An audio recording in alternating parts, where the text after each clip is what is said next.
Epictetus opens his Enchiridion with a sentence that should be carved into every modern mind: some things are in our control and others not.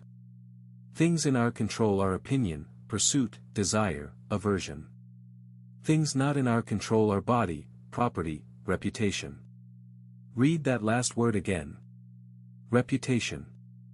Epictetus, who knew suffering more intimately than most, places your reputation in the same category as your height. Outside your power. Not yours. This sounds harsh until you sit with it. What can you actually do about another person's thoughts? You cannot reach inside their skull and rearrange their neurons. You cannot force them to interpret your tone the way you intended. You can speak well, act well, live well, and even then, some will still misunderstand you. That is not your failure. That is the nature of other minds. Picture the modern version. You send an email. You phrase it carefully. The recipient reads it in a bad mood after a bad meeting and decides you are arrogant. You spend 3 days replaying it. But here is the Stoic question: which part of that situation was ever yours? You wrote the email, yours. You chose your tone, yours. Their interpretation, their mood, their conclusion, never yours. Not for a second. The Stoic does not pretend reputation does not exist. The Stoic refuses to pay rent on a property they do not own. Marcus Aurelius, alone in his tent on the Roman frontier, wrote this to himself: "It never ceases to amaze me, we all love ourselves more than other people, but care more about their opinion than our own." Sit in that for a moment. The most powerful man in the known world, with armies at his command, reminded himself nightly that the opinions of others should weigh less than his own conscience. Why? Because he understood something most of us miss. The crowd you are afraid of is not actually watching. Marcus practiced what later Stoics call the view from above. He would imagine zooming out, past the room, past the city, past the empire, until human beings looked like ants scurrying on a stone. From that height, who exactly is judging you?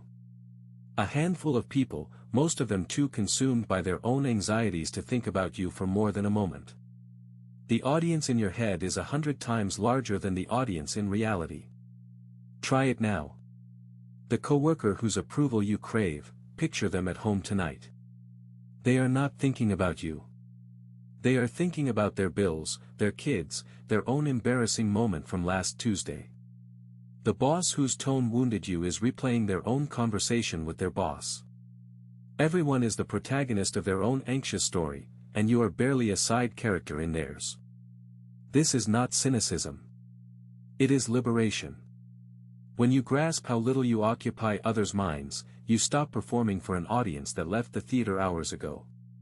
Now the hardest truth, and the one that sets you free. Seneca wrote, "We suffer more in imagination than in reality." You are not actually afraid of what people think. You are afraid of what you imagine they think. And what you imagine is almost always worse than what is real. The Stoics understood this. They built what Marcus called the inner citadel, a fortress within the mind that no opinion, rumor, or sneer can breach, because you stop letting them in at the gate. Here is how you build it. Not with affirmations. With a single question, ask the moment the anxiety hits. Ask yourself, did I act with virtue? Did I tell the truth as I understood it? Did I treat the person fairly? Did I do my work with care? If the answer is yes, then the matter is closed. Their opinion is information about them, not about you. Marcus put it bluntly, "I have often wondered how it is that every man loves himself more than all the rest of men, but yet sets less value on his own opinion of himself than on the opinion of others." The transformation begins when you flip that ratio. When your own judgment of your conduct becomes the verdict that matters, and every other voice becomes weather, passing through. Sometimes loud, never the foundation. You will still hear criticism. You will still feel the sting. But the sting will not become a sentence. It will not become a story you tell yourself for 3 days at a time. Try this tonight. Take one moment from today where you sought someone's approval. Ask, did I act with virtue? If yes, release it, actually release it, like setting down a stone. If no, correct it tomorrow and release it anyway. That is the citadel. That is the freedom Epictetus had as a slave that most free men will never know. CTA, 30 seconds. If this gave you something real, subscribe. Every day, this channel publishes one Stoic lesson designed to strip away the noise and return you to what is yours. Marcus, Epictetus, Seneca, practical wisdom, ancient and modern, in under 10 minutes. Hit subscribe. Stay for the next one. Outro, 30 to 45 seconds. Here is your challenge. Today, one time, just once, when you feel yourself reaching for someone's approval or replaying their judgment, stop and ask the Stoic question, is this in my control?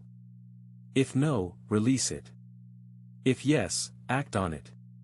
Do this once today, twice tomorrow, and within a week you will feel the citadel forming. Marcus wrote, "You have power over your mind, not outside events." Realize this, and you will find strength. The examined life does not start in some distant future. It starts the next time your phone lights up with a message you are afraid to open. Open it like a Stoic. Begin now.